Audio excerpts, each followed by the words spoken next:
Bismillahirrahmanirrahim. Assalamualaikum warahmatullahi wabarakatuh.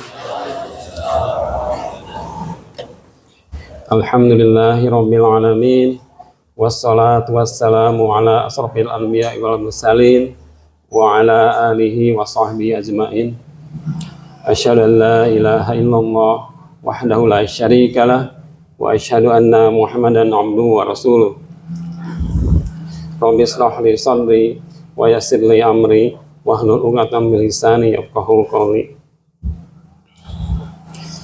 Puji dan syukur marilah kita bersama-sama kita panjatkan ke hadirat Allah Subhanahu wa taala, karena atas berkat rahmat dan hidayahnya kita masih diberikan kenikmatan, nikmat iman, nikmat Islam, nikmat sehat, sehingga kita bisa berkumpul di masjid yang kita cintai ini dalam rangka melaksanakan salat subuh berjamaah. Salawat serta salam semoga tercurah kepada junjungan kita Rasulullah Nabi Muhammad Sallallahu Alaihi Wasallam, juga kepada para keluarganya, para sahabatnya, kepada kita semuanya tentunya, dan kepada umatnya hingga akhir zaman. Bapak Ibu yang dirahmati Allah, punten izin saya berdiri di mimbar ini semata-mata karena melaksanakan tugas dari bidang subuh dan taraweh dari Pak Eko. Ada Pak Eko ya? Cuma yang agak kaget, saya biasanya ya tahun-tahun sebelumnya itu dijadwal di penghujung Ramadan, H-1, H-2 biasanya ya. Ya udah pas gitu ya di akhir Ramadan ya, karena emang sudah masuk cuti Idul Fitri ya, jadi ada kesempatan buat sharing. Cuma di periode tahun ini di awal Ramadan banget gitu kan ya, udah dapat tugas ya karena tugas ya saya jalankan, insya Allah bismillah ya, mudah-mudahan masih bisa menyampaikan sharing kultum ya. Biasanya kalau kultum atau ceramah ya, tausiah itu seringnya masalah ibadah ya, serinya seri ibadah, akidah ya, akhlak dan sebagainya. Mungkin saya coba serial kali ini terkait dengan tafakur ya, terkait dengan tafakur. Kalau tafakur itu biasanya kita bicara masalah fenomena alam biasanya gitu ya, walaupun juga tafakur juga bisa terkait dengan tafakur diri sendiri ya, tapi coba untuk mencoba terkait dengan masalah fenomena alam. Jadi insya Allah di kultum kali ini saya coba mengambil judul Bumi 7 Lapis menurut Al-Quran, hadis, dan sains, insya Allah. Mudah-mudahan waktunya cukup, mudah-mudahan. Ya Pak Didik ya.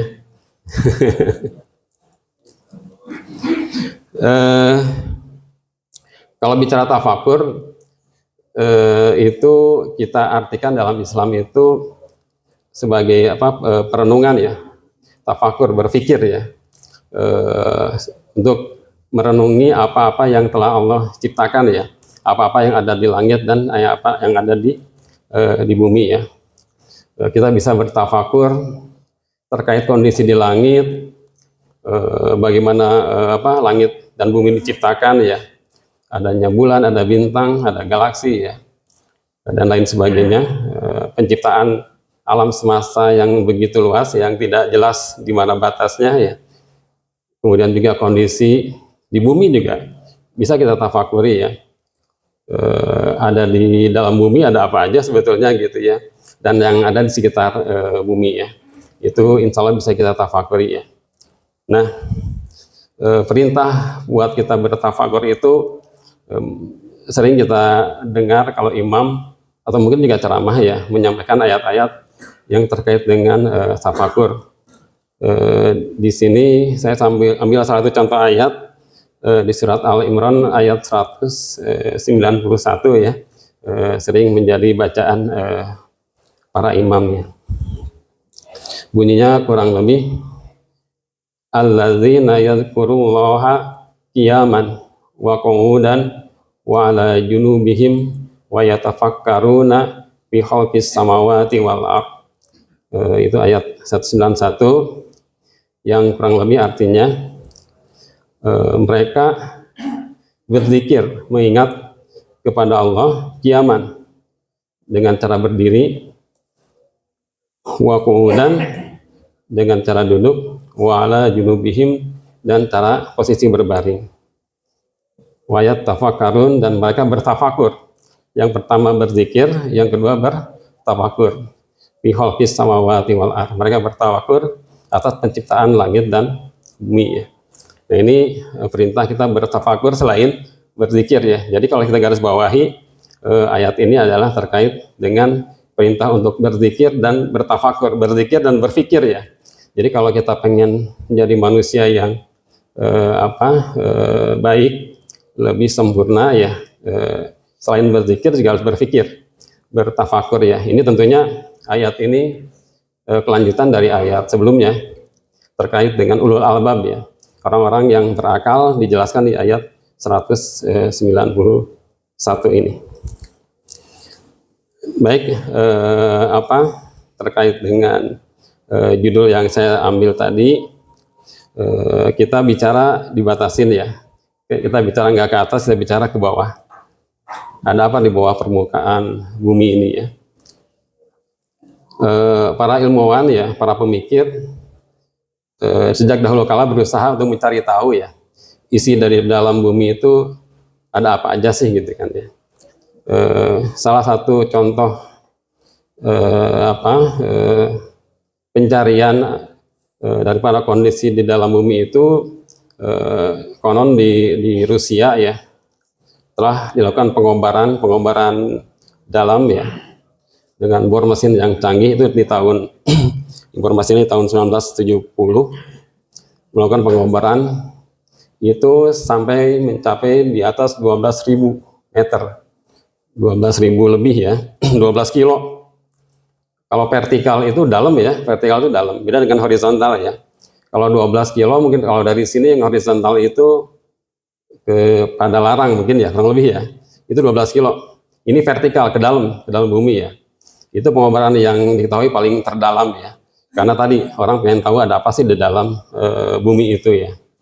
Itu mereka bukan nggak pengen dalam, emang mentok, nggak bisa gitu. Karena mata bornya itu nggak bisa meneruskan. Karena di titik 12.000 lebih itu ternyata suhunya naik ya, mencapai 180 derajat Celcius dan tekanannya makin tinggi sehingga si mata bor nggak bisa bergerak, terkunci ya. Ya akhirnya pengobaran itu dihentikan untuk mencari kondisi lapisan di bawah bumi ya. Nah jadi dengan teknologi yang canggih pun ya kita belum bisa menembus apa yang ingin diketahui secara fisik ya di dalam kondisi di dalam bumi ya. Terkait dengan pengoboran, ilustrasinya kalau tadi kedalaman di 12.000 lebih ya, dari informasi referensi yang saya baca, diameter bumi itu kurang lebih 12.700 ya diameternya, atau jari-jarinya sekitar 6.300 lebih. Jadi kalau tadi kedalamannya di 12 km lebih dibanding dengan diameter bumi hanya seperseribunya ya, seperseribunya kekuatan mata bor untuk mencari informasi dalamnya bumi ya, jauh sekali, masih jauh untuk mengetahui dalamnya bumi ya. Kalau contoh bor yang dalam lumpur Lapindo barangkali ya, itu kan sumur gas ya, yang fenomenal memberikan bencana buat warga sekitarnya. Itu informasinya itu sampai kan 2.500 ya, 2.500 meter ya kedalamannya. Itu keburu keluar lumpur panas dari dalam tanah, sehingga itu pun tidak bisa diteruskan. Kalau pengobaran minyak, mungkin Bapak Ibu yang di bidang minyak juga itu lumayan bornya dalam ya, antara 2000 sampai dengan 3000 meter kedalaman dari minyak. Jadi kalau misalnya bor air tanah, ini sebagai ilustrasi aja ya, itu mungkin 10 meter, 20 meter sudah ada air ya, udah keluar air. Yang agak dalam mungkin mengambil air tanah dalam itu bisa jadi mungkin 30-40 meter ya. Kalau lebih dalam lagi bisa menggunakan sumber artetis ya. Itu tentunya kalau dari kualitas air itu makin dalam kan makin bagus ya. Nah ini contoh aja ya. Jadi kulit bumi itu dibanding dengan apa-apa yang bisa dilakukan oleh manusia ya, pengobaran dalam maupun pengobaran dangkal. Jadi masih sangat jauh dengan kondisi lapisan bumi. Kemudian terkait penelitian, para ilmuwan terus mencari informasi terkait dengan kondisi bumi. Setelah diketahui bahwa bumi itu bulat, ya, bumi itu bulat kan ya, yang kita tahu bulat ya. Walaupun ada konspirasi bumi itu datar ya, tapi yang kita pakai bumi itu bulat. Dan mereka menyimpulkan bahwa dalam inti bumi itu padat ya. Jadi kalau ada bumi, itu ada inti bumi ya. Inti bumi itu padat ya. Kalau kita ambil ilustrasi, kalau ada inti bumi, tentu ada bagian luar atau kulit ya. Ada kulit, ada cangkang ya. Ada kulit bumi. Nah, juga bagian tengahnya ya. Di bagian tengahnya itu ada material lainnya. Jadi kalau dibuat penggolongan ada 3 bagian.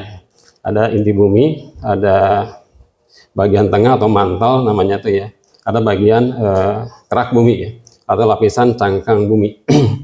Ilustrasinya kayak telur lah, mungkin Bapak Ibu ya, supaya kita frekuensinya sama ya. Ngebayangkan, berimajinasi ya. Telur kan kalau dibagi ada 3 juga ya. Ada 3, ada cangkangnya, tipis kan cangkang telur itu. Ada tengahnya yang kuning, kuning telurnya, itu bagian intinya ya. Ada yang warna putihnya, itu bagian mantel bumi namanya ya. Jadi skala garis besar itu ada 3 bagian kondisi bumi, dan itu yang dipakai informasi itu orang ilmuwan pada abad ke-20. Mereka menyimpulkan bahwa lapisan bumi hanya 3 tadi. Ada inti, ada mantel, ada kulit bumi atau kerak bumi. Ya tentunya nggak salah ya. Jadi berdasarkan penelitian selanjutnya, ilmu berkembang terus, kemudian menggunakan sistem pendugaan bawah tanah dengan alat ya, sehingga dihasilkan lapisan-lapisan informasi lapisan-lapisan di bawah bumi yang lainnya ya. Nah, contoh tadi kondisi bumi yang tadi 3 bagian itu, kalau kita coba rinci detail ya, kerak bumi itu dibagi 2, ada lempeng samudra, ada lempeng benua ya. Kalau kulit tipis ya, lempeng benua itu lebih tebal dibanding samudra, wajar ya, karena di benua itu ada gunung, ada daratan yang lebih tinggi, dia ada permukaan air. Kalau lempeng samudra itu ya lantai samudra ya, lebih tipis, dia lebih tipis kerak buminya ya. Kalau kerak benua itu, lempeng benua itu sampai dengan kurang lebih ya 70 kilo. Jadi tadi ngebor 12.000 itu masih ngebor di kerak bumi ya, di cangkang bumi yang tipis tadi gitu ya. Jadi nggak nembus ke bagian bawahnya lagi. Kalau di samudra itu kurang lebih 12 ribuan ya, lebih tipis dibanding dengan yang di lempeng benua ya. Nah, adanya lempeng-lempeng inilah muncul teori flat tektonik ya, lempeng tektonik yang kalau dihubungkan bicara gempa dan sebagainya. Cuma saya nggak ngebahas itu ya. Saya ngebahas masalah di dalam bumi itu ada apa aja. Nah, di bawah bumi itu, jadi tadi kondisi kerak bumi itu bagi 2 bagian, dan secara lapisan kedalaman itu permukaan bumi itu menjadi lapisan yang pertama ya. Yang keduanya itu ada di lapisan dasar kerak bumi. Itu tentunya berbeda dengan kondisi yang di atasnya. Kalau di atas dari permukaan bumi ya ada kehidupan manusia, tumbuhan dan sebagainya. Nah di bawah itu lapisannya batuan, dan itu lebih dekat ke mantel. Mantel itu cenderung ke magma gitu ya. Kalau kita bicara letusan gunung berapi itu, mantel bumi itu magma ya, lapisan istilahnya lapisan astenosfer ya, lapisan cairan silika yang panas ya, yang selalu berusaha untuk keluar dari dalam bumi memunculkan gunung-gunung berapi ya. Itu adanya di lapisan mantel astenosfer ya. Jadi tadi kerak itu ada kerak bagian atas, lapisan pertama ya, kemudian lapisan kedua itu kerak di bagian bawah ya. Nah kemudian ada mantel berdasarkan kedalaman, kepadatan materialnya juga itu dibagi tiga ya, ada mantel bagian atas, mantel bagian tengah ya, mantel bagian bawah ya. Jadi kerak bumi dibagi dua, mantel dibagi tiga, dan inti bumi dibagi dua. Jadi ada inti luar ya lebih cair, inti luar ya, dan inti dalam lebih padat. Itu materialnya terdiri dari nikel dan besi ya. Jadi logam berat dalam inti bumi yang paling dalam itu kondisinya lebih padat dibanding dengan inti luarnya. Jadi kalau tadi yang 3 lapis itu kita bedah, yang kerak bumi jadi 2, kemudian mantel bumi menjadi 3 bagian, jadi 3 lapisan, dan inti bumi jadi 2 lapisan, itu kalau dijumlahkan jadi 7 lapisan ya. Jadi informasi yang didapat terakhir bahwasanya bumi terdiri dari 7 lapisan. Apakah ada ayat atau hadis yang menyatakan hal itu di sebelumnya? Tentunya harusnya ada ya, karena ilmu pengetahuan itu harusnya mendukung sinyal-sinyal informasi dari Al-Quran dan hadis. Nanti saya coba sampaikan ayat dan hadis terkait dengan lapisan 7 lapisan di bumi. Baik, jadi studi-studi terkait dengan pengukuran percobaan, ya studi geofisika dan sebagainya tadi memunculkan informasi terkait dengan kondisi lapisan bumi. Ya. Nah, kalau kita bicara sedikit aja Bapak Ibu punten ya, batuan, kalau kita pernah belajar sedikit batuan itu kan ada 3 kategori batuan tuh, ada batuan beku ya.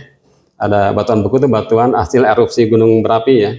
Jadi kalau gunung berapi meletus mengeluarkan lava menjadi lahar ya, itu ada batuan yang cepat membeku, mengering, mengeras, itu namanya batuan beku ya. Ada juga batuan sedimen. Batuan sedimen itu batuan yang mengendap ya. Itu biasanya cirinya itu berlapis ya. Kalau kita pernah lihat di dinding-dinding jalan, di dinding-dinding sungai ya. Itu ada lapisan-lapisan kayak kue lapis ya, itulah batuan sedimen. Itu pun menggambarkan kondisi dalam bumi ya, secara global ya, secara bumi ya, bukan secara kulit bumi ya. Di kulit bumi aja itu sudah berlapis muncul nampak seperti batuan sedimen, batuan yang berlapis ya. Kalau yang lebih lengkap lagi batuan sedimen itu, kalau pernah kita lihat YouTube yaitu Grand Canyon ya, saya juga belum pernah ke sana gitu ya. Di Amerika, di Colorado itu lengkap batuan sejak zaman jutaan tahun yang lalu sampai dengan kondisi batuan yang paling muda ya di Grand Canyon ya. Informasinya itulah batuan yang singkapan batuan yang paling sempurna buat penelitian. Nah, yang terakhir adalah batuan metamorf ya. Ada batuan beku, batuan sedimen, batuan metamorf. Nah, ini kondisi lapisan bumi mencirikan adanya lapis-lapisan.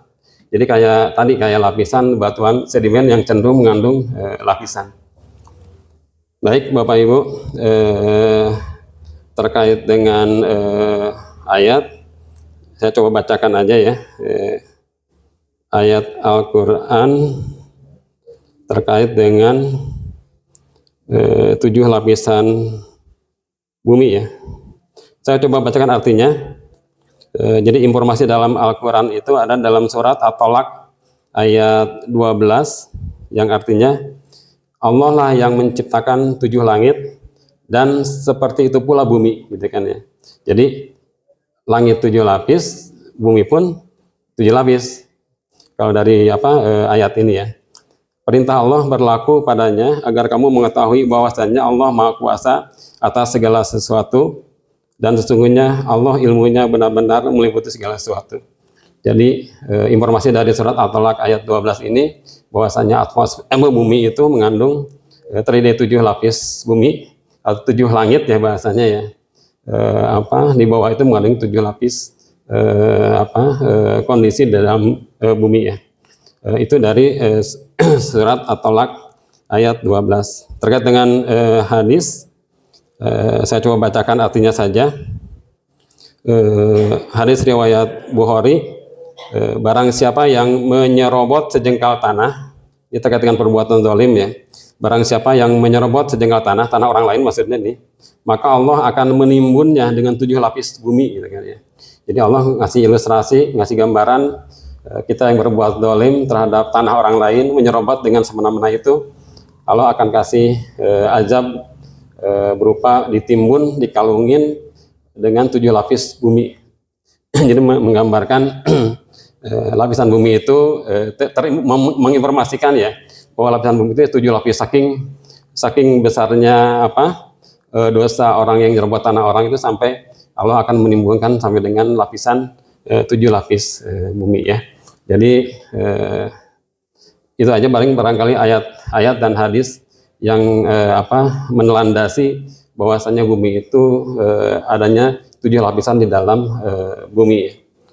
Terakhir saya hanya membacakan untuk mengingatkan terkait dengan kita untuk merenungi, bertafakur terkait dengan ciptaan Allah. Ini di surat Az-Zariyat ayat 20 dan ayat 21 yang artinya, dan di bumi itu terdapat tanda-tanda kekuasaan Allah bagi orang-orang yang yakin, dan juga pada dirimu sendiri, maka apakah kamu tidak memperhatikan? Jadi Allah membuat ayat dengan kalimat pertanyaan ya, yang menggugah kita. Kita dikasih akal, pikiran itu ya dimanfaatkan buat senantiasa berpikir ya, merenungi segala ciptaan Allah, baik yang ada di bumi maupun yang ada di langit ya. Semoga kita insya Allah menjadi hamba-hamba yang senantiasa istiqomah dalam beribadah, berzikir dan berpikir ya, sehingga kita bagian dari orang-orang yang merupakan kategori umat yang ulul albab. Mungkin demikian yang saya sampaikan. Mohon maaf jika ada kesalahan. Tentunya kebenaran datangnya dari Allah. Kalau ada kesalahan penyampaian, itu saya pribadi mohon maaf sebesar-besarnya. Billahi taufik wal hidayah. Wassalamualaikum warahmatullahi wabarakatuh.